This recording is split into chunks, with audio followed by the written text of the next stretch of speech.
Come on now, fellas! We've got to answer the bell. Now let's go!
Welcome into a weekend update edition of Main Street Sports Today, presented by Mid-Tennessee Bone and Joint. I'm Chris Yow, joined by Mo Patton here on this Friday edition of the show. Glad to have you guys with us as we come to you from the Mobile League Company studios sometimes, or at least for one of us, as I am on the road and Mo at his humble abode, but still happy to be here on Friday. Mo, how are you? I'm good. Still kind of dealing with some allergies, but comes with the territory this time of year in this area. So we're grinding. Grinding is a good way to put it. I'm kind of feeling the same way with this. As you can tell, my voice is a little bit scratchier than normal, but yeah, it's getting ready for this weekend. The rain is coming, and I don't want to think about it, but it's here, so I might as well deal with it. And colder weather looms on the other side. But we had a great show lined up for you, and then unfortunately, half of our guests were let us know they were unable to join us. KINDU Jones, who is senior coordinator with the Major League Baseball development portion of the league, was set to join us. They've got an event coming up here in Nashville on Sunday, and I wanted to talk to him a little bit about what that would entail and how that looks for some young folks. We'll still talk about it a little bit later in the show, but KINDU will not be able to join us, so we apologize for that. But Jeff Him will be able to join us. He'll be coming to us from Jacksonville, where maybe he's gotten to play a little golf. I don't know. We'll find out. So, but yeah, we'll talk a little Sounds, talk a little Braves. Got the Grizzlies coming up this weekend and much, much more. So we'll get to all of that here in just a few minutes. But before we do anything else, Mo, let's go ahead and get into yesterday's results and today's schedule on the rundown. This is the rundown. The Friday Rundown is brought to you by Chip Walters of Exit Realty Bob Lamb and Associate. The voice of the Blue Raiders also wants to be your trusted advisor in real estate. Contact Chip at 615-542-1915 or through his website at choosechip.net. Chip Walters, proud to support youth sports across Middle Tennessee. Baseball action yesterday in the high school ranks. Riverdale defeated Blackman 3-2. It was Bradley Central 4-3 over Lebanon. Nolensville 7-3 winner over Brentwood. Brentwood Academy at 8-6 winners over Cross Presbyterian. It was Centennial 9, Page 6, and Creekwood 12-0 over Waverly. Culleoka edged Cannon County 13-12, and Davidson Academy was an 11-5 winner over Donaldson Christian.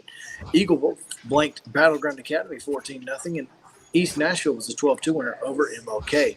Innsworth 6-5 against Montgomery Bell Academy, and Fairview was a 12-2 winner over Mount Pleasant. Richland with a big win over Fayetteville 16-1, and Summertown blanks Forest 10-0. It was Clarksville Academy 15, Franklin Road Academy 3, Good Pasture 16-0 winners over Father Ryan, and Hampshire down Riverside Christian 9-2. It was Harpeth 12, Hillwood 1, Hendersonville 10-0 winners over Liberty Creek, and Joe Burns East Robertson down in the baseball yesterday 20-10 the win for Joe Burns. Lewis County was a 6-5 winner over Lawrence County, and Loretto down in Middle Tennessee Monarchs 12-0. And Murfreesboro Central Magnet 10-0 winners over Moore County, and Rockville 4-1 against Oakland. Middle Tennessee Christian doubles up Ravenwood 10-5, and Mount Juliet the same to Ray County 6-3. Smyrna was a 10-9 winner over John Overton, and Green Hill down Soddy Daisy 10-1. It was White House Heritage 9, Springfield 2. Giles County with a big win over Spring Hill 5-4. In 9 innings, that's right. Sure was. Coverage on MainStreetMurray.com. Rossview 7-0 over Station Camp. Dixon County 11-4 over Stewart's Creek. It was Summit 16, East Hickman 0. Tullahoma 10-9 over Murfreesboro Central. Watertown 10-0 over Jackson County. Westmoreland with a 9-4 win over White House, and Zion Christian takes a pair from Frank Hughes 8-7 and 11-9. Drew Lamb with a no-hitter in that Summit win over East Hickman, by the way. Nice. Drew Lamb. Familiar name for some of us. Yes. In softball action yesterday, it was Eagleville defeating Fayetteville 15-3. It was Gallatin downing Trousdale County 8-5. Summertown with a 12-2 win over Giles County. Hendersonville swept Hunters Lane 16-1, 17-0. Overton with a 12-9 win over Hillsborough. Columbia Central blanked Independence 8-0. It's a pretty big win for the Lady Lions there. Loretto 5, Mount Pleasant 0. Riverdale 7, Rockvale 3. Culleoka with a 21-5 win over Santa Fe. Siegel defeated Oakland 4-3. Watertown with a 12-0 win over Smith County. Smyrna with a pair of touchdowns downs Laverne 14-0 at Station Camp 4, Beach 1. Stewart's Creek with a 23-0 win over Antioch, and Zion Christian defeated Grace Christian of Franklin 5-1. On the pitch, it was Beach 2, Centennial 1. Gallatin downs Dixon County 2-0. Also Kenwood over East Robertson 2-0. Overton 4, STEM Academy 0. Knowledge Academies 3, Westmoreland 2. Lebanon with a 2-0 win over Mount Juliet. Smyrna 2, Stewart's Creek 0. Greenbrier and Springfield play to a scoreless draw, and Watertown defeats Jackson County 5-1. College baseball action yesterday. UC Southern and Cumberland split a pair. The Firehawks getting game 1, 15-11, but Cumberland comes back and wins 10-5 in game 2. In college softball action, Cumberland took a pair from Lindsey Wilson, 8-0 and 4-2. Major League Baseball action, the Pirates of Pittsburgh 4, the Cincinnati Reds 3, and in minor league action, in a late heroic 3-run homer, lifts the sounds and breaks the skid. 3-1, the win over Jacksonville. Today's high school baseball action at 3 o'clock, Murfreesboro Central plays Providence Academy. At 4 o'clock, Farragut plays a doubleheader at Hendersonville, first game starting at 4. 4:30 starts for Lipscomb Academy at Innsworth. Excuse me. Also, 4:30 Battleground Academy is at Franklin Road Academy. Good Pasture is at Mount Juliet Christian. Hampshire is at Riverside Christian. At 5, Westmoreland hosts Portland. Also, Riverdale hosting Smyrna. 5:30, Hickman County is at Zion Christian. 6 o'clock, Siegel is at Brentwood. Friendship Christians at Clarksville Academy. Clarksville Northeast hosts Joe Burns. Marshall County visits Columbia Central. University School of Nashville making the long drive up to Cookville. East Hickman's at Culleoka. Collinwood travels to Giles County. Laverne hosts Blackman. Eagleville is at Mount Pleasant. Page goes up to South Warren, Kentucky, and Pigeon Forge is at Watertown. At 6:30 tonight, Nolans will be at Franklin, and Peabody will take on Gallatin. And Centennial is at Independence, while John Overton welcomes McGavock. Lewis County at home against Lawrence County, and Loretto hosting Webb School. Spring Hill is at Rockville at 6:30. Cheatham County is at White House. Barron's Christian of Georgia is taking on Wilson Central at 6:30. At 6:40, it's Green Hill and McCallie. At 7 o'clock, Fairview hosts Dixon County. Montgomery Central is at home against Stewart County. Springfield will be at Sycamore. Tennessee Heat's at Westmoreland. Bradley Central hosting Green Hill. And Wilson Central takes on Ray County at 8:45 as well. That Green Hill Bradley Central is at 7:45. Wilson Central Ray County also 7:45. Saturday baseball action at 10 o'clock. Cleveland plays Lebanon. Also, University School of Nashville is at Webb School out in Bell Buckle. Hillsborough plays at Clarksville Northwest at 11. Also at 11, it's Coffee County hosting Murfreesboro Central. Harpeth goes to East Robertson.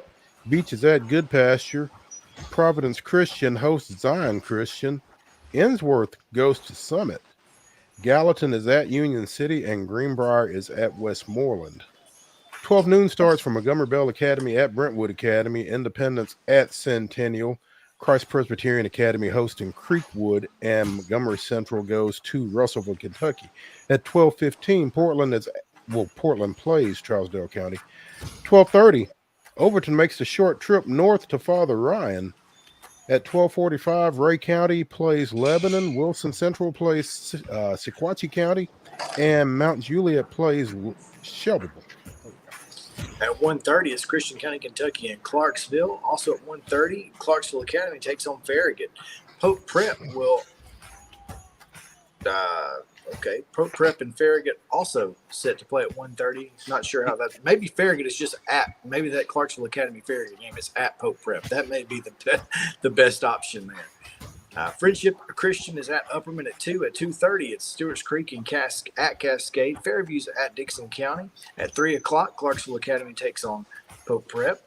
At 3:30, it's Bradley Central hosting Mount Juliet. Cleveland and Wilson Central. And then Clarksville is at Lyon County, Kentucky at 4. At 5 o'clock, Good Pastures at Beach. Columbia Academy hosting Middle Tennessee Christian at 5:30. At 6 o'clock, it's Franklin Road Christian at Ezel Harding. Page is at Stowe Monroe Falls, Ohio at 6 o'clock. And at 6:15, Ooltewah and Green Hill. Softball action today at 4:30. Donaldson Christian plays at Christ Presbyterian Academy. Also at 4:30, Christian Community is at St. Cecilia. Battleground Academy is at Franklin Road Academy. At 5 o'clock, Independence travels to Creekwood. East Robertson hosts Springfield. Clarksville Christian goes to Fort Campbell, Kentucky. At 5:30, Columbia Central plays at Cascade. Summit hosts Green Hill. 6 o'clock, Hickson plays Creekwood. Mount Juliet is at Rockvale, and Riverdale plays at Shelbyville at 6:30. In the Walking Horse Classic over in Unionville, Zion Christian takes on the host Vi-Queens of Community at 4 and faces Fairview at 5:30. Also, it's Fairview and Community at 7. In the Coffee Classic down in Manchester, Baylor plays Coffee County at 4:30, and Wilson Central plays Coffee County at 8:10. Not 8:09, not 8:11, 8:10. The Griffin Classic, which I believe is in Gallatin, at 3 o'clock, Westmoreland plays Hendersonville. Hendersonville plays Good Pasture at 4:30. Station Camp plays Summertown at 7, and Summertown plays Allen County, Kentucky at 8:30. Tomorrow, softball action, 11 a.m. Independence welcomes Marshall County, and Columbia Central welcomes Columbia Academy. Should be a good one there. Riverside Christian is at Clarksville Christian, time unknown. Coffee Classic continues at 10 a.m. You can have breakfast in Manchester as Riverdale takes on Coffee County, and the hosts will also play Giles County at 5:20. Weird start times. Griffin Classic is Cheatham County, Hendersonville at 8:30. So, boy, get up early to get there. And Joe Burns, Summertown at 10. Boys soccer action today. Beach is at Green Hill at 5. Also at 5 is Independence Academy hosting Antioch at 5:30. Scotts Hill's at Loretto, and at 6 o'clock, Culleoka goes to Fayetteville. Also at 6 is Zion Christian at Franklin Classical. Spring Hill at Giles County. And Mount Juliet Christian hosting Westmoreland at 7 p.m. tonight. Station Camp is at Hendersonville. Independence at home against Laverne. Murfreesboro Central's at Page. Riverdale's at home against Stewart's Creek. Rockville hosting Oakland. Siegel hosting Blackman. And Cookville is at Wilson Central. College baseball action this weekend. UT Southern and Cumberland started their game at noon today over in Lebanon. Weekend series, Vanderbilt goes to Tennessee for 3 starting tonight. Also, Austin Peay is at Jacksonville. That's Jacksonville, Florida, not Jacksonville, Alabama, not Jackson, Mississippi. Yeah. Belmont is at Missouri State. Bellarmine is at Lipscomb. Rice is at Middle Tennessee State. Findlay is at Trevecca. And in the junior college ranks, Columbia State hosting Chat State, and Volunteer State goes to Cleveland State. College softball action this weekend. Today, 1 o'clock start for Cumberland at Lindsey Wilson. Weekend series for Florida at Tennessee, North Alabama at Austin Peay. Belmont traveling to Missouri State. The Lady Raiders of MTSU go to Florida International. Lipscomb is at Kennesaw State. Southern Indiana comes to Tennessee State. Cedarville is at Trevecca, as is Ohio Dominican. And UT Southern is at Bethel. Junior college action, Chattanooga State is at Columbia State, and Volunteer State is at Cleveland State. Weekend series of Major League Baseball. It's the Reds at the Pirates. That continues. The Astros visit the Braves. Brewers hosting the Red Sox, and the Cardinals go to Seattle in minor league play.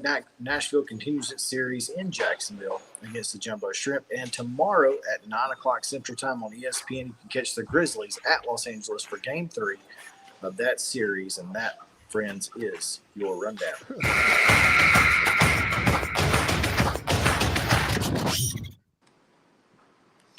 All right.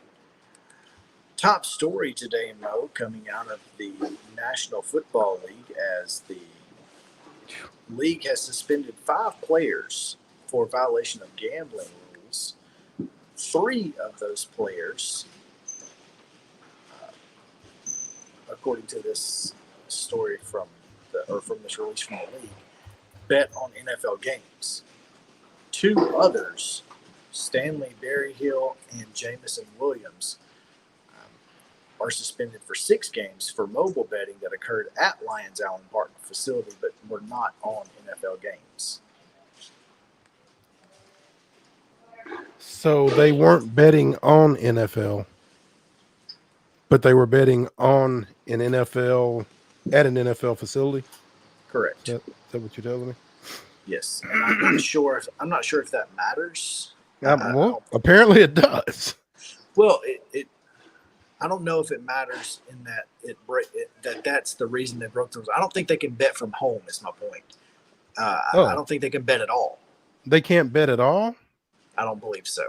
Man, that's for where we are right now in athletics and with gambling. I don't understand. I'm reading an article on CBSSports.com. Jamison takes full responsibility for his actions and is very apologetic to the NFL, his teammates, and the fans in the city of Detroit. However, it is important to note that Jamison's violation was not for betting on football, but rather due to a technical rule regarding the actual location in which the online bet was placed, and which would otherwise be allowed by the NFL outside of the club's facility. Jamison would never intentionally jeopardize the integrity of the game he loves so much and looks forward to getting back to his team as soon as possible. Okay, so they can bet at the house. Well, they can bet anywhere but at the club facility. Or on team-related travel, apparently. Well, and that I get, okay. But yeah, that's it. So that's interesting.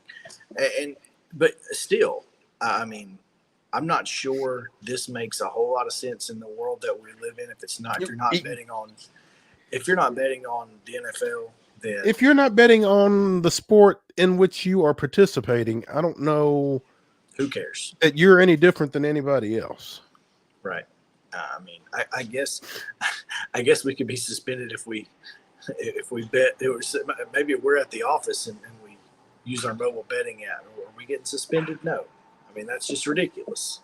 This is no different than anybody else, right? No, I mean, again, if they're not betting on something that they can somehow influence, I don't know what difference it makes where they're betting. That's right. Now, or that they're betting. Or that, yeah, exactly. But apparently it does. They'll be suspended 6 games. Those 2 receivers will be. Now, Jameson Williams, he was coming off an injury, right? He tore his ACL in the national championship game against Georgia 2 years ago, or maybe it was in the semifinal game. I can't remember, against Cincinnati. But he was coming off an injury last year, and so he's dealing with that. And now Quintez Cephas and safety C.J. Moore, who were Lions players, have been released immediately as they have been suspended indefinitely for betting on NFL games. Washington Commanders defensive end Shaka Toney also suspended indefinitely for betting on NFL games. The NFL noted in its announcement that it uncovered no evidence indicating any inside information was used or that any game was compromised by the players betting. So there's that.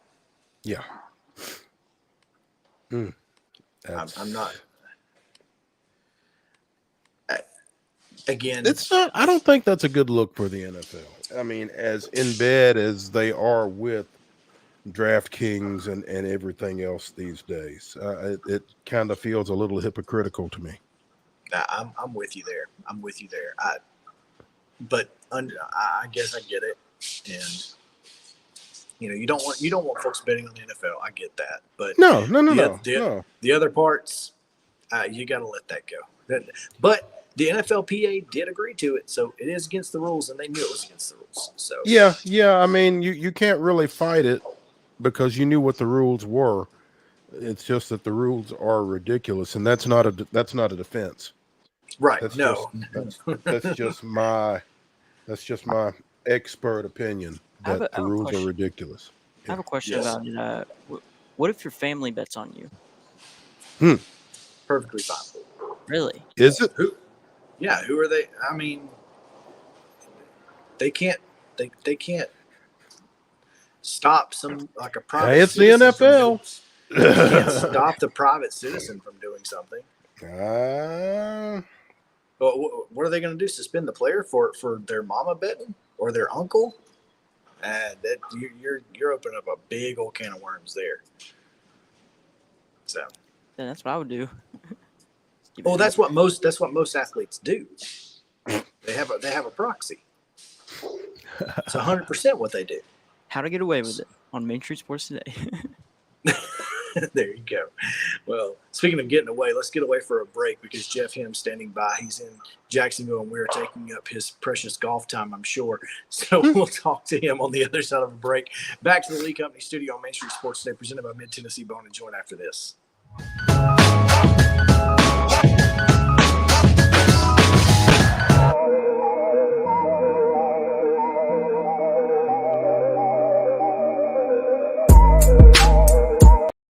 Mid-Tennessee Bone and Joint treats your orthopedic injuries and existing conditions. Our trained physicians will get you back in the game faster. Contact us at 931-381-2663 or www.mtbj.net.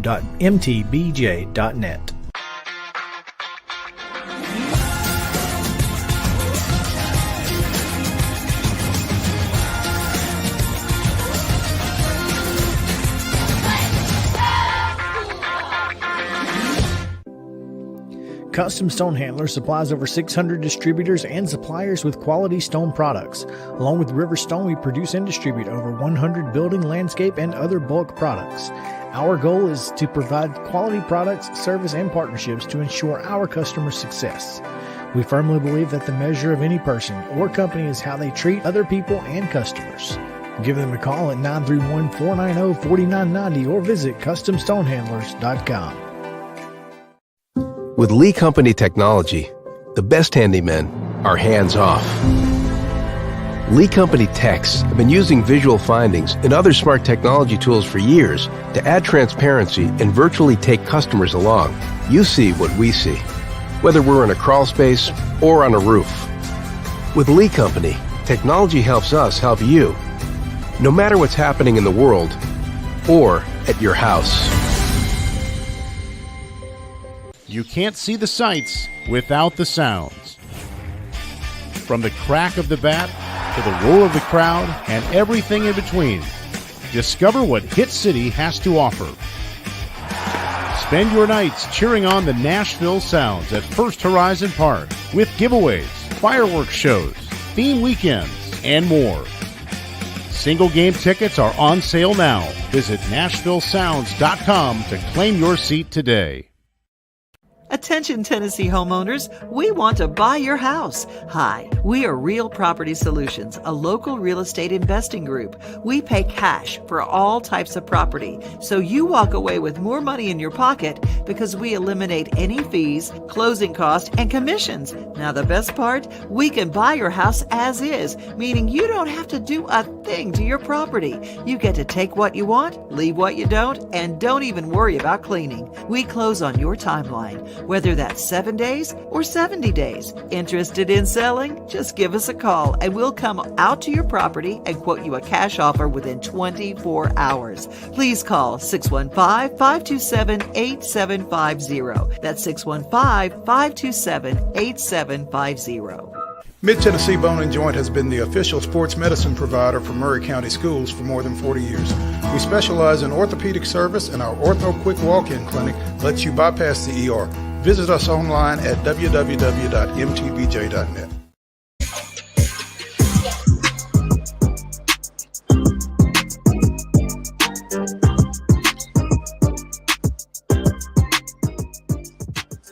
Welcome back in Main Street Sports today, presented by Mid-Tennessee Bone and Joint. The Lee Company studio is where we're coming from to you across the world on social media platforms and Main Street Media TV. Glad to have you with us here on this Friday edition as we get you ready for the weekend. And each Friday, we do get you ready for the upcoming Nashville Sounds weekend set. And this week, we talk with the voice of the Nashville Sounds on the Real Property Solutions Hotline, Jeff Him, joining us. Jeff, how are you? Doing well, guys. How are you? Doing well, Jeff. How's Jacksonville? I'd imagine it's a little bit better after last night than it was the first couple of days. Yeah, it's been last night was a much needed night. The team got a good win. We've had fantastic weather here this week too, like upper 70s, low 80s, minimal humidity, knock on wood, no precipitation. So it's been a terrific week because sometimes you come here and it's swelteringly hot. Other times it can be very wet. It's been good in that regard this week. And after a couple of tough one-run defeats to start this series on Tuesday and Wednesday, and the Sounds down a run in the ninth inning last night, Alex Jackson came up with a big 3-run homer to turn it into a lead, and they got the win. And all is right in the world when you snap a losing streak and you're a ball club playing a game every single day. So it's shaping up to be a good night tonight. Former Atlanta Braves catcher Alex Jackson with the heroics last night. Yeah, and a former Jacksonville catcher too. The Brewers got him last April from the Marlins. We've in fact got a few guys on the team who played here in Jacksonville at one point in the last couple of years. So a little bit of that component mixed in, taking on the Marlins affiliate with some familiarity for a few of our guys. Jeff, I was looking at the International League standings as I was trying to get ready for this segment. Excuse me. Are there no divisions this year? There are and there aren't. There are in the sense that if you go online, you will see the Western Division and the Eastern Division like in years past. When I say there are not, you don't necessarily need to look at only the division to determine who may go to the postseason. For years, the AAA format of the schedule followed the big league format. Basically, you don't really find out who's going to the postseason until very, very late in the year. They've changed that this year to go to the split season format, where you have a first half winner or division champ, in this case, sort of a league champ, or a first half qualifier is probably the better way to say it. And then, so whoever has the best record out of the 20 teams in the league come late June at the end of the first half will host the playoff series, and they will host that in September in a best of 3 against whichever team is the second half qualifier based on the best record. So, like right now, Memphis and Norfolk, I think, are tied for the best record in the league, even though one is not in the Sounds division and one is. They both are teams to keep an eye on from the standpoint of the Sounds, because whichever of the 20 teams has the best record by late June, that will be the first half playoff qualifier. So they're still divided into divisions, but if you're trying to figure out who's going to be postseason bound, it's best overall record in the league. And then that next best record in the second half will be also a qualifier. That's interesting. So what purpose does divisions serve then? Not a great one, to be honest with you. I mean, the challenge is out of 30 AAA teams, 10 of them are in the Pacific Coast League. 20 of them are in the International League, which is where the Sounds are. Mm-hmm. So in a 20-team league out of 150 games, there are teams even in the division that the Sounds are seeing less than some teams that are not in their division. So like the schedule is still sort of regionally built for the most part. Like the Sounds here in Jacksonville, the Sounds play Jacksonville 24 times. And the Sounds play Louisville, I want to say it's just 6 times. They opened with us for 3 in Nashville. The Sounds open after the All-Star break in Louisville with 3, and that's it.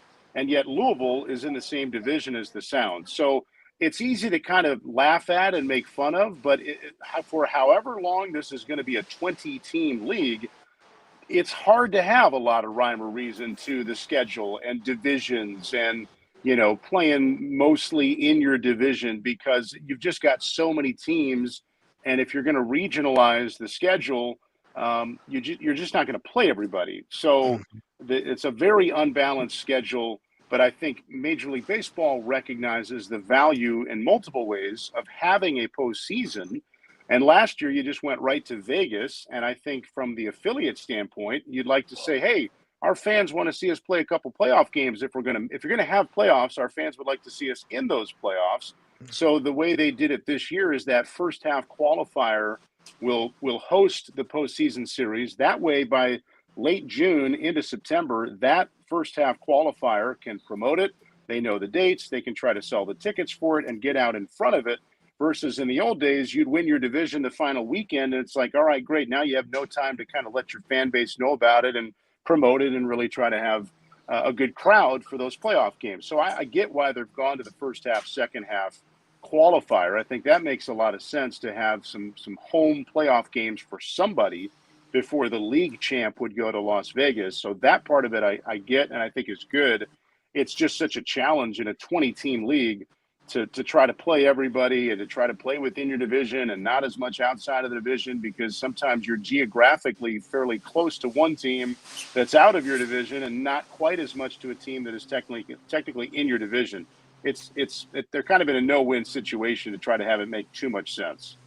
I guess it still makes more sense than Nashville and Memphis in the Pacific Coast League, though. You're right. But even then, that was a 16-team league, and at least you played one series against everybody. But I think from a player development standpoint, these major league teams are thinking, all right, is there much benefit in the Sounds going up to try to play 6 games in Rochester with farther travel when they could play 6 games against Gwinnett that's a little bit closer to home? So it's, again, I get it. And it'd be one thing if you're in a 12 or 16 team league, but when you're in a 20 team league and it's so regionalized, it's just a challenge. But you're right. I think this league makes great sense for the Sounds and for the Redbirds to be in. And I think it makes good sense for Omaha and Iowa to have come over. And we're going to see Omaha next week, and we have not played them since 2019. Again, they're in the Sounds quote unquote division, but geographically it's not super close. So I get why we haven't seen a lot of Omaha the last couple of years. It's a challenge to make out a schedule like that, try to see as many teams as you can, have a division, and have some logic behind it for a postseason format. It's just not easy unless you're going to make 3 10-team leagues at AAA, or you're going to have one giant AAA level and not really even have leagues. I don't know that there's that there's a better solution out there than the way they're trying to set it up right now. Bring back the American Association. Well, again, like even if you try to divide the U.S. map into 3 columns, you kind of have some that sort of fit over in one, but not another. And it's hard. It'd be hard to have 3 10-team leagues. And then if you have, then are you doing wild cards because you want to have an even number of playoff qualifiers? And then I think from a AAA standpoint, you want as many players playing late into the year in case they're called up. And that's the other component of all this, why we've had either no or a minimal postseason the last 2 years, because if you're a big league team that's in it and your AAA team is out of it, you want your AAA guys to play as late into the year as possible in case you need them. So you don't want to have 3 rounds of a postseason. You don't want to turn this into the NBA playoffs that goes on for 8 months. So it's a challenge to find that balance of what's good for the affiliate, what's good for the players, what's good for the MLB side of it, and what makes sense logistically. It's just not easy. Yeah, it makes a lot. It's with the new setup that happened a couple of years ago. We knew it was going to be odd. It was going to be different, and I love that they haven't just kind of set their ways and went with it. They're being a little malleable and trying to find what works best, and it's going to take a little bit of time. And once they figure that out, I think it's going to be really good in the end. But however long it takes to figure that out it is what it is. We just have to kind of play it by ear every year. Yeah, and it's like I said, it's hard with a 20-team league. I think if we were having this conversation as a Pacific Coast League conversation in a 10-team league, you've obviously each team has much better odds of being a first half or second half qualifier. You can have you have one sort of league, or you could break it up into 2 divisions. Either way, it's going to make sense just because you're dealing with fewer teams. You can play each other a more evenly dispersed amount. But if you're going to have 30 teams and 10 in one league and 20 in another, it's going to be a challenge to have it make a whole lot of sense and try to kind of hit all those points that all the different angles that people come into this with want to try to hit.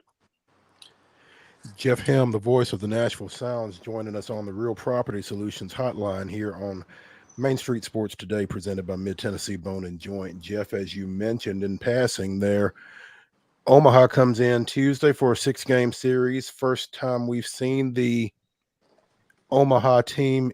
Is it the first time we've seen them in the Storm Chasers form, Jeff? No, they had changed that back in the PCL days. Yeah. Okay. So they've been the Storm Chasers since they opened that new park. It's been more years than it feels like, I think. Probably 2011 or 12, something like that. Yeah, Okay. yeah. All right. When they opened their new yard, they rebranded from the O-Royals to the Storm Chasers. So, but this will be the first time that Omaha has come to Nashville since 2019. Is that what I saw? Yeah, 2019, back when we were both still in the Pacific Coast League, and the divisions made a lot more sense, and the regional rivalries were a lot more prevalent. Now, are they still the Royals AAA? They are. Yeah. Yeah. It's one of the longest standing affiliations in all the minor leagues. It's been that way since the Royals have been around, since '69. Wow. They've been AAA for the Royals. Yeah. Yeah. Well, it kind of makes sense. It makes perfect sense. Geographics are there. There's a lot of Royals fans in Nebraska. It is one of those relationships that is like, why would you ever switch it? It just makes perfect sense. They've had a good thing going there for a long time. What doesn't make sense to me is how they don't play at TD Waterhouse, but that's yeah. I mean, I'd be okay with that. Although we don't go to Omaha this year anyway. We see that stadium when we fly into Omaha, and then we wave at it as we go out to Papillion. I think there was, from what I understand, there was interest from all parties, that being the Omaha franchise, the NCAA.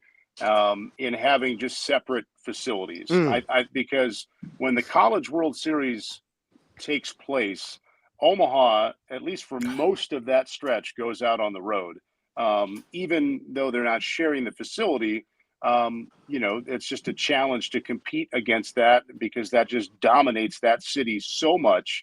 So I get why they don't share the facility. I get it. I think it's better for everybody. I want to say Creighton baseball plays at that College World Series ballpark too. So there's that component, and I think from the Storm Chasers standpoint, they've got their own ballpark that they can manage, that they quote unquote own and run, and it's theirs. It's in a growing area outside of Omaha, so I think that's why. You may have been facetiously asking, but that I think that is a big reason why. Well, I think all parties like the idea of having their own space. I think it became a lot to try to share Old Rosenblatt, from what I understand. Yeah, I can see how that could be the case. Yeah. As you mentioned, Sounds snap a 5-game losing streak last night with that 3-1 win over Jacksonville behind the Alex Jackson 3-run home run. Nashville now sitting at 9-9, and again, looking at the standings, they are 4 games behind. Apparently, league leading Iowa at 11-4. Jeff, how did they lose 3 games already? Well, they, Des Moines in April. Need I say more? We've been there. I've been there. I've been in April.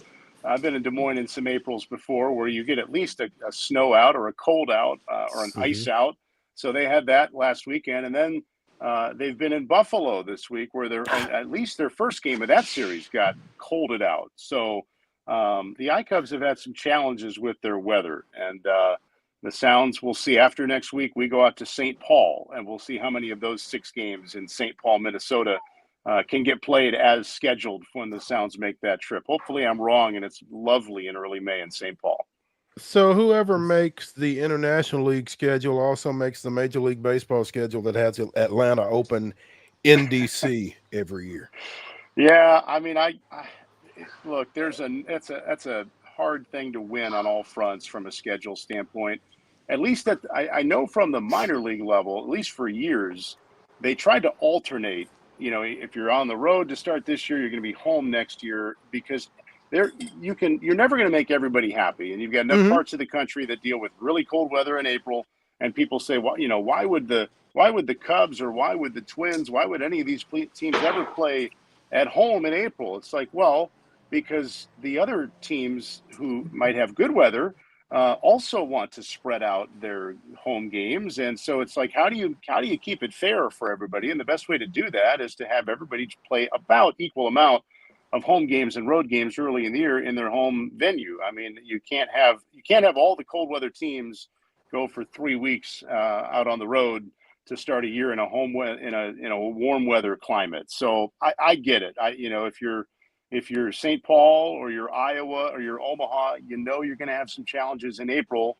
But the Sounds had some cold weather the first weekend. It's relative, obviously, but we don't want to have all home games in April to do favors for the cold weather teams. And then, when school gets out, we're on the road more because we had all those front-loaded home games. So, everybody's got to deal with their own region, I think, in an appropriate way, so that everybody gets a 50-50 share of home and road.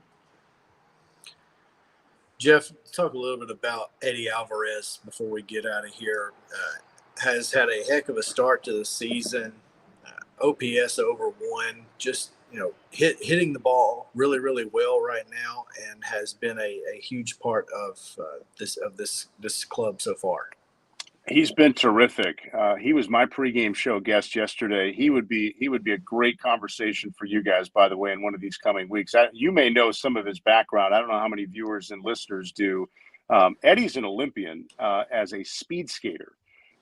He is. You're on it, Mo. You got it. Now, he was in the Marlins organization, right? He was. Okay. He was one of the guys I referenced earlier when I said, Yeah. Some Sounds had played in Jacksonville. He was with the Dodgers last year in both big leagues and AAA. He's 33. He's a perfect example of what I think we talked about a couple weeks ago when the Brewers have tried to build this roster.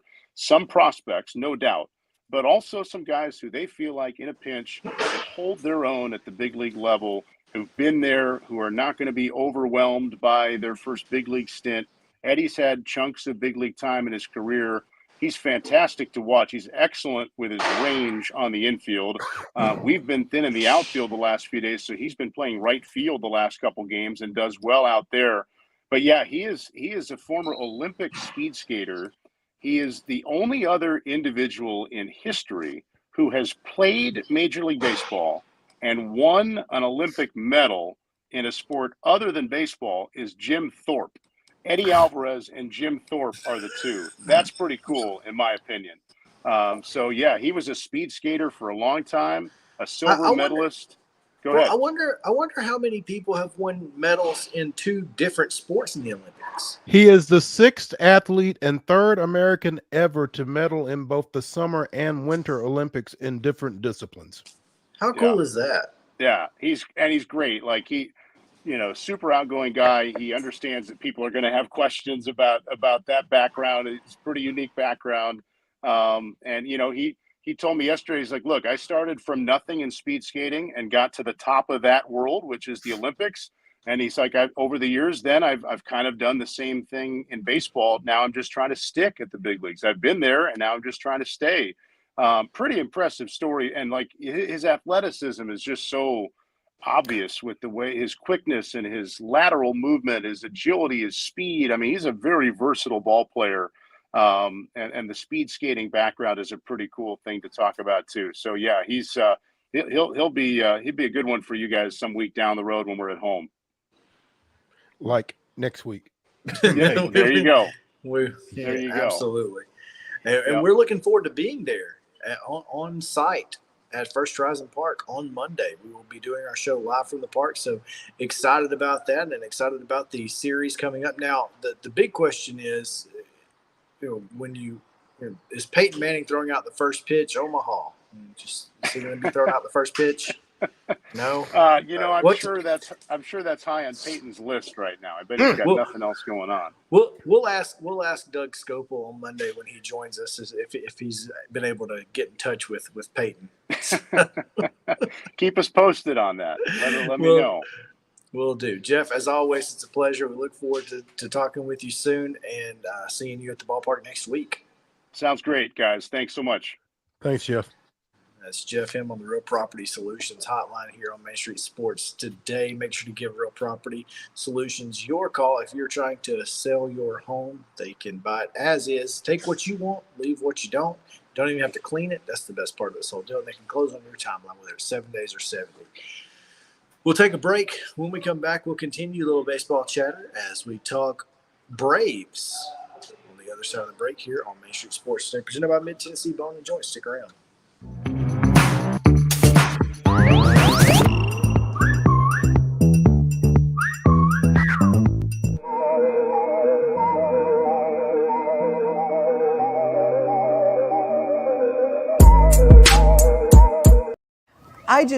I'm so excited about this new show.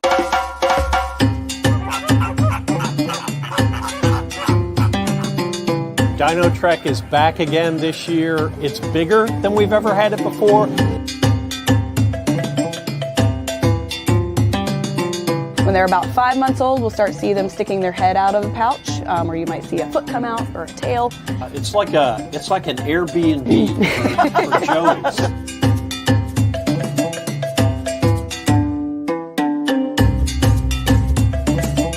Now, you're not going to see all 3 of them together because cats in general don't get along unless it's time to get along, if you know what I'm saying. Yeah.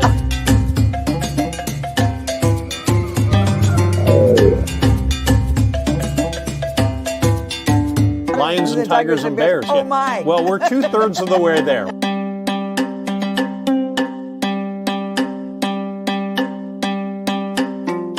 It's animals, nature, and fun. That's what we're all about. But during that time, we hope that you also learn something, that you're inspired to want to learn something. What's new at the zoo with Jim Bar 2. There is nothing better than drinking an ice-cold beverage while taking in a Nashville Sounds baseball game. Hi, I'm Stephanie Miller with Mornings on Main Street. The Nashville Sounds and Main Street Media Television have teamed up to promote Sunday Family Fun Day here at First Horizon Park, each Sunday home game. Just go to your favorite Main Street Media website and click on Sounds Main Street Media Day banner to register to win free tickets. And then we'll see you here at the ballpark.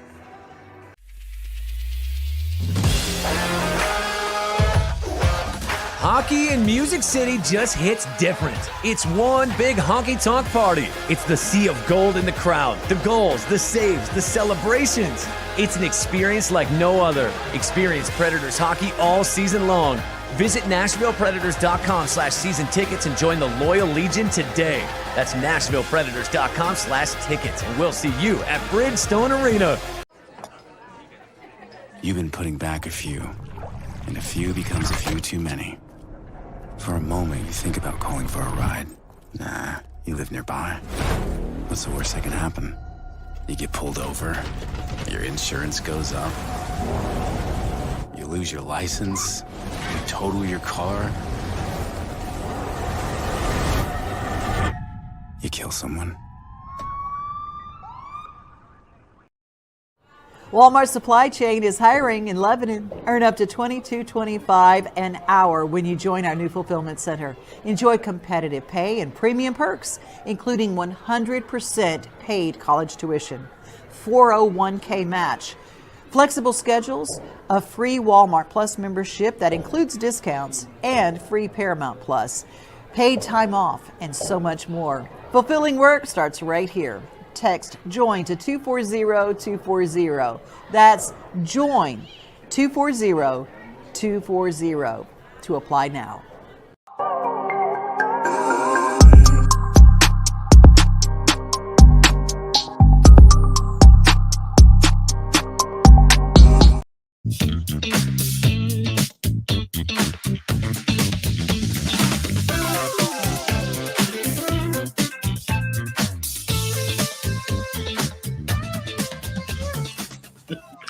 Welcome back in Main Street Sports Today, presented by Mid-Tennessee Bone and Joint. I might have to play that tune later tonight at this wedding I'm DJing. That's a groovy little tune right there to get into it. You know, Big Daddy Outlaw Entertainment, for those of you who don't know my side hustle. Little free advertisement here. How much do I have to pay for this? I don't know. Oh man, Mo. Talk a little bit about the Braves here in just a second, because I want to mention that the Chicago Cubs are currently destroying the Los Angeles Dodgers 9-0 behind 5 shutout innings, no walks, and 7 strikeouts from Drew Smiley. Oh, there you go. You know. What is this? Is this the upside down? Are we in a simulation right now? Yeah, all we need is for Will Smith to come in and get the save, right? I guess in a 9-0 ball game there won't be one, but you know, yeah, it happens, man. You know, we've seen guys that have just come in here and really turned their careers around in either direction. I mean, it's wild, man. How about Drew Smiley? Big ups to that guy. Right. Dansby 0 for 2 on the day, but still hitting .328 even after his recent slump. So that's how good he was to start the year. He struggled in the weekend series. I was noticing that when I came in while I was sitting on the plane for an hour and a half Sunday afternoon. I think he was 1 for 10 in their 3-game series against whoever they were playing this past weekend. So he had a platinum sombrero in one of them. Yeah. 5 strikeouts. 0 for 5 with 5 strikeouts. That's nasty. Yeah. That's rough. It happens. But again, yeah, it does. I just thought that was interesting. And Mookie Betts coming. Can we just talk a little bit about how this guy might actually be Superman? Here's the thing, though. Anybody that didn't think Mookie Betts could do it just wasn't familiar with him. I mean, this is when I saw over the weekend that the Dodgers were considering playing him at shortstop, I'm like, yeah, I can see it. This is from Jared Carabas. He has a podcast and is with DraftKings. But he said, this is his tweet, Mookie Betts has literally been sleeping in a chair at a hospital, rolled out of the delivery room, showed up to the game 5 minutes after it started, played a position he hasn't played in 12 years, and looked like a Gold Glover doing it. Yep. I mean, he's literally Superman. I just want to give him. There's nothing he can't do. Like, he may be the best athlete in baseball. And if he's not, I'm not sure who is. Well, apparently Eddie Alvarez. That's because you ain't seen Mookie skate. Oh, you're right. I haven't, but I bet he'd be good at it. Oh, I mean, he might not go to the Olympics, but I mean, he'd be better than average. I have no doubt. I mean, have you seen Eddie Alvarez bowl? No, you have not. So my money's on Mookie. Oh man. Let's before we get into some Braves, let's take you back in time and to this day in Braves history, Mo. What do you got? April 21st, 2002, Rafael Furcal tied a Major League Baseball record with 3 triples in a game as the Braves defeated visiting Florida 5-3. The speedy shortstop led off the first, third, and seventh, and that's a feat in itself, leading off 3 different innings with 3 baggers, with Andrew Jones driving him in each time on a pair of singles and a sac fly. That was this day in Braves history. Hey, look at you, Andrew. That's a heck of a way to score yeah, I some mean runs. those were kind of cheapies in terms of RBIs right there. I mean, just put it in play somewhere, dude. Yeah, literally just hit the ball. Yeah, anything but a strikeout is pretty well going to score that run right there. So, or ground ball to third.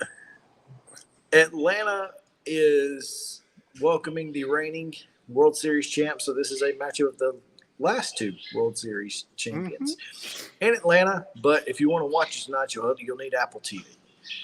So there's that. Got Apple TV. Hunter Brown and Bryce Elder. I don't know if the Braves are getting the back half of the Astros. Well, Valdez and Wright tomorrow, and then Christian Javier and Max Fried on Sunday. So it seems like a solid weekend set up. Elder, Wright, and Fried. You know, that's about what you want if you're Atlanta. You couldn't ask for much better based on how they've pitched to this point this year. This is a big series, I think. It is a big series for the fact that, you know, a number of people have pointed out the fact that Atlanta ain't played nobody, Paul. You know, the relative strength of schedule for the Braves to this point has kind of been called into question. So Houston, meanwhile, coming in at 9-10. So I guess the questions will continue. Yeah, I was going to say they're under 500 right now too, and obviously this is.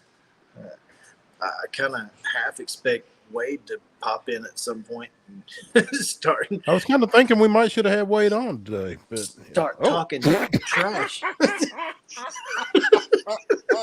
What in the world? This is a random yellow jacket just in my face. Oh, I missed Under Siege over there, huh? It was. Now you know how good I'd be at boxing. Not very. Bob and weave. Shoot. Oh man, but yeah. So this is a heck of a series, and I don't know much about Hunter Brown necessarily, and this is a guy who's had a heck of a start to the year so far. He's 2-0 with a 1.93 ERA, but young kid, so doesn't know any better. Right. So this is the kind of guy you got to jump on early. So this is the opportune time for Ronald Acuna to add to his leadoff homer totals. Man, that'd be sweet. Just get him a little rattled right from the get, and see what happens from there. So back at home we did that to Ryan Weathers, and all he did was just sure it up. So I guess. Well, I mean, get him on the ropes and see what happens. I mean, maybe he gets a Ryan Weathers performance. Maybe he doesn't. Exactly. Not everybody is Ryan Weathers. There's that. You were saying back at home. Back at home after the 6-game trip to Kansas City and San Diego won 5 of 6. The only blemish being that 1-0 Wednesday day game that they didn't get, that sent Braves Twitter A spiraling. as every loss does. Good. I mean, guys, I don't know how long some of them have been following baseball, but nobody has gone 158-4. What do you mean? We lost? What the hell? Fire everybody. Fire everybody. Fire everybody. Yeah. Man. This is now. To be fair, there is one person that needs firing, and yet we continue to run him out there every. He's not in the lineup today. He is not in the lineup today. Matter of fact, of course, he will be available in a pinch hitting role. Well, and it's funny because someone mentioned that, and they said, Ozuna has had solid success against Hader in his career, and he should have gotten walked. He should have walked, but instead, umpires get umpire. And when you send Ozuna up against Hader, then if he strikes out, then that's what you expect. If somebody else goes up there and strikes out, then it's a different situation. Yeah, you're mad. Yeah. But Ronnie, Matt Olson, Austin Riley, Sean Murphy, that is a tough top 4 to face throughout the game. And then Eddie Rosario at the DH spot, which means Kevin Pillar will be in left field. He'll hit 9th. Ozzie Albies will play second, hit 6th. Vaughn Grissom at short, hitting 7th, and Sam Hilliard in center field. I guess the Eli White experience may be over. It should be. The Eli White experience should be as over as the Ozuna experience. But did you see a couple of days ago the idiot that threw it out there that Hilliard should be the everyday center fielder? Yes, I did. Okay. I think some of these people are just jokes. It's tough to know when somebody is trolling and when they actually mean what it is they're saying. So I just assume everybody means it, basically, and react accordingly. Because if you're joking, it's a stupid joke. I think some of those Twitter accounts are nothing but trolls, and one in particular on Braves Twitter gets some folks sometimes, and it's kind of funny, but other than that, that's about it. If you're a troll all the time account, I can respect the hustle, but if you're a troll occasionally and I don't know if you're serious, that's a problem. Well, if you're a troll all the time, I don't really get your motivation, though. Right, to get folks, right? I mean, and now easier than ever with blue checks being gone and such. So I don't know, but I'm excited about this series. I think the next several series for Atlanta are important. Obviously, I think the Marlins coming here pretty soon, and they may actually be the first team with a winning record. Miami currently sits at 10-9. 10-9. So there you go. Yeah, they come in Monday, Tuesday, Wednesday, and then go to New York. I'm sorry, Monday, Tuesday, Wednesday, Thursday. Yeah, it's a 4-game series. 4-game set before you go to New York for 3. And which is ideal because it sets up your rotation for Fried, Strider, and Morton, and then I guess the 4-game set against New York too. How about that? That's interesting. It is. Yeah. Well. Yeah. Followed by 3 in Miami. So this is an interesting stretch for the Braves. Yeah. This is a heck of a stretch. And Baltimore, who by the way playing really well. Yeah. I mean, this is going to be a tough stretch right here for the Braves, and you gotta feel like obviously winning the series is the most important thing, because if you win every series, you're going to win the division. You're going to be in pretty good shape if you win every series. And they've done just about that. The only series they have not won is the San Diego series, where they lost 3 or 4, and that's it. Yeah, that's why a sweep in San Diego would have been nice, because it would have given them the tiebreaker in the 7 games that they're going to play. So, yeah. That was Even though it's almost impossible for 2 teams to have the same record in Major League Baseball, these 2 teams very well could have. They really could. Yeah. So, you got to watch out.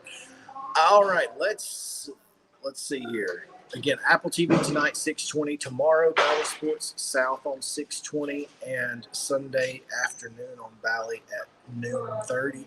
How are you liking Brandon Gaudin? I love him. I mean, there's a level of enthusiasm there. I mean, he clearly a fan of the team and the franchise. And I feel like he makes his color guys better, whether it be Francoeur or Moreland, who we've heard to this point. And there's just an excitement with the play-by-play guy that I think has kind of been missing of late. Yeah, I would agree with that. And someone mentioned it about how when Chip did those TBS playoff games, it kind of changed the way that he approached the booth. He was a little more down the middle and a little less eccentric. Mm-hmm. And one of the things that I love about baseball people and baseball announcers is, the stories, the uniqueness of baseball. Now, of course, you have a little bit less time for that these days with the pitch clock, but you don't have as much time to fill. But I think that's what makes me love guys like Jeff Hammond and minor league guys who don't have anybody else in the booth. Are you kidding me? Like they're the ones who are doing the most out here and doing a heck of a Oh yeah, absolutely. And if you get an MLB TV subscription, I went ahead and got one because I wanted to watch some minor league games and some other things. But by the way, Gwinnett, who we thought was going to be just phenomenal, last place in the 2010 AAA International League, 5-13. Terrible. Would have never have guessed. No, you wouldn't have. You wouldn't have. I mean, not with that pitching staff. But yeah, so I think it is good. I like Brett. Well, now did you see Ian Anderson is having Tommy John? Yeah, Ian Anderson is out for the year, and hopefully that'll fix him. Maybe that's a little bit about what was wrong with him. He didn't feel comfortable. Maybe so. Let's take a break, Mo. Big news out of college football today. Big news. And I don't know how I'm feeling about it. So we'll take a break. On the other side of it, we'll talk college football right after this on Main Street Sports Today. Back to the Lee Company studio in just a moment.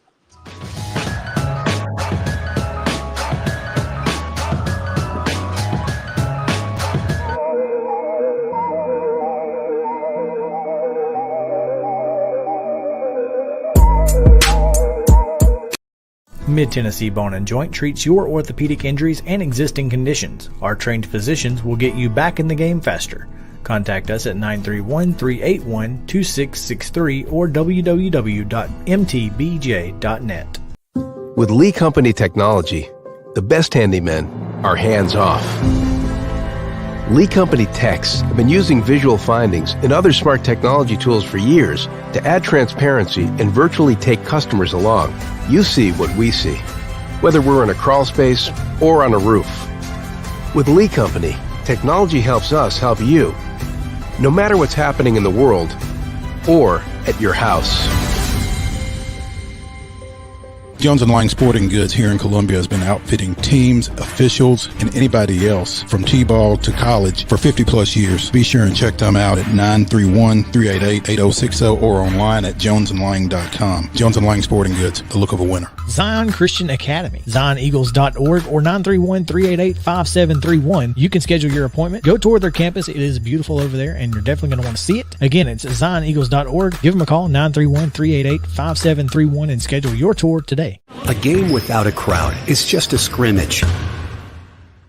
A performance without an audience is just a rehearsal. Without your presence, high school sports and the performing arts aren't possible. Ensure that these essential extracurricular activities continue to enrich the lives of students in Tennessee. Purchase a ticket to your local high school's game or performance. This message presented by the TSSAA.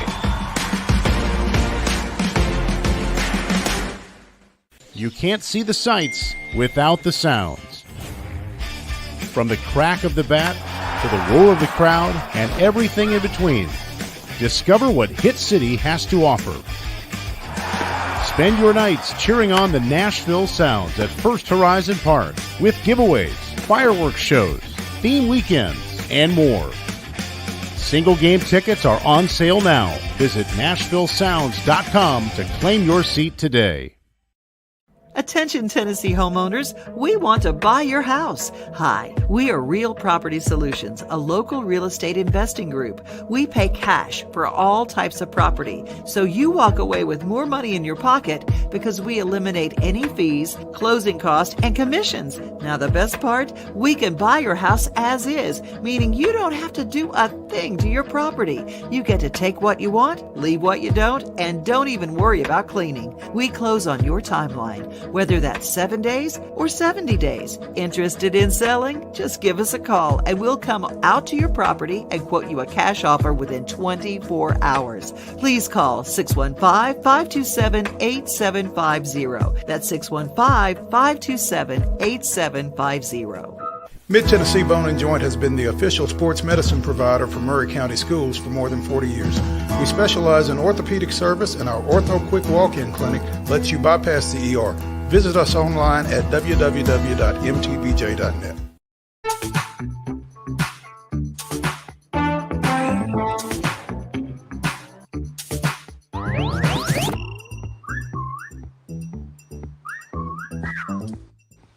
Welcome back in Main Street Sports today, presented by Mid-Tennessee Bone and Joint. I just read the chat.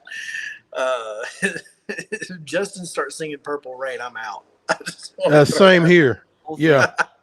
Yeah. We'll throw that out there. We will. It'll be Justin's show at that point. I don't make the rules. Yeah. It'll be a roll of the dice. We may gain a lot of followers. We may lose a lot. We don't know. It's definitely a roll. High risk, high reward, huh, Justin? Okay. I get it. Oh, man. Welcome back into the Lee Company studio. Man, I guess this would be as good a time as any to acknowledge that 7 years ago today, the world got a little duller with the passing of Prince Rogers Nelson. So that's how Purple Rain got brought up in Justin's rendition, which I don't think any of us really wants to hear. I'm just going to go out on a limb and say that. Longer than the original. Okay, I just want to throw this out there. It's out there, and it's obviously not Prince. Nothing is. But if you are looking for a weirdly unique and yet also not that bad country-ish acoustic cover, Rodney Carrington does an interesting version of Purple Rain. It's actually not bad. So I'm just throwing that out there if you want to watch it. Yeah. Wow. Okay. I know that's a really random person. I'll file that away. to do a Purple Rain cover, but he does it in his show. And I was like, okay, whatever. That wasn't, I guess that was better than I expected it to be. Pretty low bar, though. Yeah, I mean, for a guy who sings songs we can't even name on this show. No, we cannot. We can. Well, I mean, we could, but we can't. Yeah, exactly. Before we get into this next discussion, I want to mention: have either of you seen the new preview or trailer for the new White Man Can't Jump? No. I'm not. There is a remake of White Man Can't Jump. I knew there was a remake of it. I've not seen the trailer though. It came out today, and it's really Jack Harlow plays the Woody Harrelson version or character. No, he was an actor. He's not, which is what makes this so interesting. I guess. Yeah, if you're Woody Harrelson, you're like, what the hell? Yeah. This guy? And Cinque Walls or Cinque Walls, I don't know who that is. It's probably Cinque, but I'm not familiar with him either. So yeah, I don't know who that guy me. is. The only reason I know who Jack Harlow is because I watched him be the guest picker on College Game Day, and then I understood who he was. But Yeah, he's we gotta stop. We gotta stop making good movies. Can we go to IMDb and find all the movies that have like a 3 or lower rating, and then say maybe we try this one again. We figured try out to improve on it. Let's improve on this one. Let's improve on this one instead of trying to live up to this one. The good ones. Yeah. It doesn't make any sense. It's funny you say that because I thought they got The Purge. That's such a good idea, but they've got it wrong every time.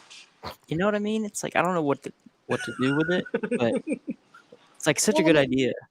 Chris, I've asked you, and you have a theory about it that this generation is so nostalgic, but I just don't know why we have to keep doing remakes. Do we not have any original thoughts? And that's your answer, that a number of today's consumers are so nostalgic that they will bite on these remakes, but it just says to me that nobody has an original thought in their head. That's it. Come up with something new.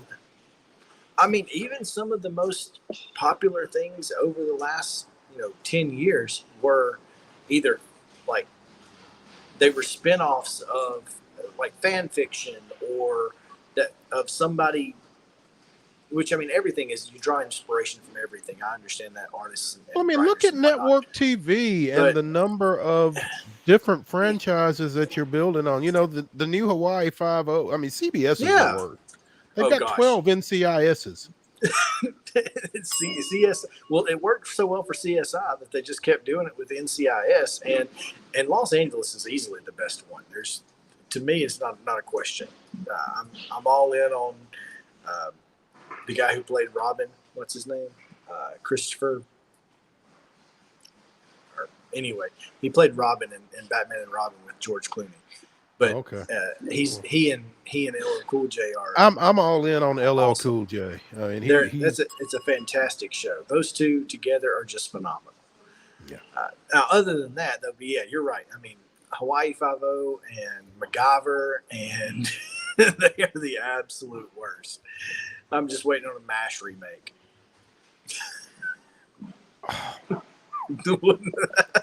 Don't give them any ideas. That's right. That's right. Let's mention this college football rule change as it appears that the clock will no longer stop after first downs in college football, which is a rule that is interesting. But give me the under on every Service Academy game that there is. Whatever the under is, give it to me. Because those games are going to last a grand total of 2 hours. Tops. Yeah, when no clock stoppage. My thing is this. Everybody's trying to shorten the games, and we've had this conversation as well, Chris. What if we shorten the commercial blocks? That ain't gonna happen because that's the golden egg. But that's where your games are getting so long. Yeah, it has nothing to do with the gameplay, and giving us less football is not going to make us happier. And that's the difference to me. See, I'm a pitch clock fan, FYI, just for those of you who don't know. I am in favor of the pitch clock. I think that it makes the game better because one, the minor leagues have been doing it for a while. Once those guys get to the major leagues, it's going to be seamless. Now, we're still seeing some of the older veterans struggle with it, and that's understandable. Mm-hmm. But I think eventually in the next 5 or 6 years, it's going to be a really good thing for the game of baseball. That being said, we don't lose baseball because of the pitch clock. We don't lose action. We're losing Right. action when you try to shorten basketball and football games. And to me, I'm against that. So this is going to be a failure, I think. And maybe not, but I think it will be. It's safety for the players, right? That's what they're saying. You're going to save 7 plays a game with this on average. 7. 7 plays. Unless you're Tennessee, then you're going to save 12. Because they run 90. Now they'll only run, 80. So what are they going to do? Are they going to stop it until the chains get set and then they're going to run it? Or are they just going to run it and hope that the chain crew can catch up? That's it. They just run the clock. No first downs. How many fake injuries do you think Ole Miss is going to have to fake now? Everybody's going to be hurt. Maybe Lane just collapses on the sideline. I was going to say the job of moving the chains just became one where you have to be an athlete. Yeah, right? Exactly. Different job. You're not going to see guys like me out there running the chains at this point. So, yeah. This has there's a meme, the Drake meme where he's like this and then he's like this. Yeah. It's cut a few commercials. Fundamentally change how the game is played. That's what they're doing. This is a terrible idea. I don't know what we're thinking. This can't last. This can't last. But when do you see the genie go back in the bottle on these things? Well, I don't know. I don't disagree with you. I don't think it's a good idea, but once they have come to it, I don't see them backing off of it. I don't see them looking at it and saying, maybe we shouldn't have changed that. Let's change it back. They don't, because that would be an admission of guilt. There's that. I just feel like we're trying to meet society in and I call it the TikTok world, because everybody's attention span is so short. Yeah. And I get that, but when it comes to college football, it's not like people are changing the channel. The only reason they're just complaining about it, but they're not turning it off. So if they change the channel on Saturday, it's to go to another game. It ain't because the game's too long. That has nothing to do with it. We want more college football, not less. And we have 12 Saturdays a year of college football, plus the championships and the bowls. But it already feels like it goes by so fast. And I know we complain about that one Alabama Ole Miss game that was like 20 years long. I get that. I think it was like 4 hours and 56 minutes or something. It was like super, super long. All right. And I get that. But that doesn't happen everywhere on every week. That's a CBS thing. That's a primetime thing. That's not an every game thing. So changing the rules for those type of games just doesn't make sense to me at all. You're changing something for the few instead of the many. And like you said, you're trying to appease folks that are borderline fans anyway. People who, aren't really there for the game in the first place. I don't know. What are you looking forward to this weekend, Mo? Because I don't want to get bogged down on something that I'm upset about, because we were on such a high for so long. So what are you looking forward to this weekend? I'm hoping the weather is nice enough tomorrow that we can go down to the Main Street Festival for a while and kind of hang out, walk around, graze a little bit. So we'll see how that goes. And again, I'm going to go check out the final regular season weekend of Girls Flag here in Williamson County. Summit sitting in third place behind Fairview and Franklin, who are tied for the top spot. Are the playoffs next weekend? Is the tournament next weekend? I think so. It is. Yeah. That's yeah. So the tournament is next Saturday. Not heard any details on that, but I assume it's at Orem. Well, I don't know if it's next Saturday or next Sunday. Last year it was on Saturday. Schedule says postseason tournament will be held the week ending April 30th. So I don't know what the plan is on that yet. Hopefully we'll get some guidance on that. But like I said, Fairview and Franklin are tied at the top, and they play in the 4:00 game at Franklin. So you couldn't ask for much more than that. You know, you've got the two teams tied at the top playing in the season finale for both teams. So we did not read the schedule in the rundown, unfortunately, but Summit plays at Ravenwood. They play the Lady Raptors at 2 and Centennial at 3. Ravenwood plays Centennial at 4.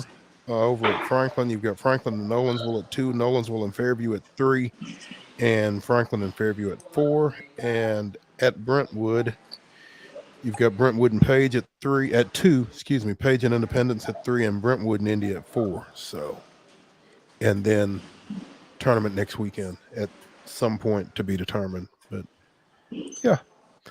And then obviously I'll be watching as much as I can of the Braves in Houston. I think we've got Apple TV. I'll find out here in a few hours, I guess. In just a minute, you will.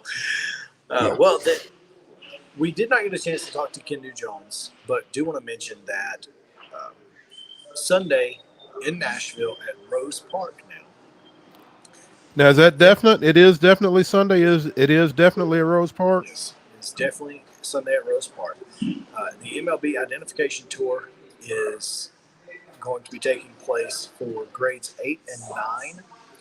And it aims to discover baseball talent among underexposed groups, particularly African American and Latino athletes.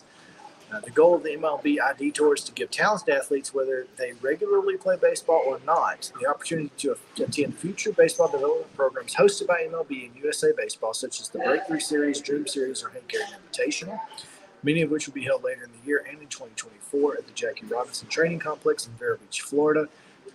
If you would like to register, just email mlbdevelopsinfo@mlb.com. It starts at 8:45 and runs until noon on Sunday. And I'm going to see my grandmother this weekend, so that's always good. So I'm going tomorrow. Get a chance to see her. Haven't seen her since before Chandler was born, so okay. Looking forward to seeing her. So there will be a Bucky stop at some point, huh? There will, in fact, and that way I'll be able to get some more salted caramel fudge. Yeah, you can bring me some fresh fudge on Monday. On Monday, that's right. Yeah. So you might want to put it somewhere away so that Justin doesn't sit on it this time. No, I'll find it. Find it and sit on it. Yep. Yeah. Sit on it. Who used to say that? Is that Happy Days? That was Happy Days.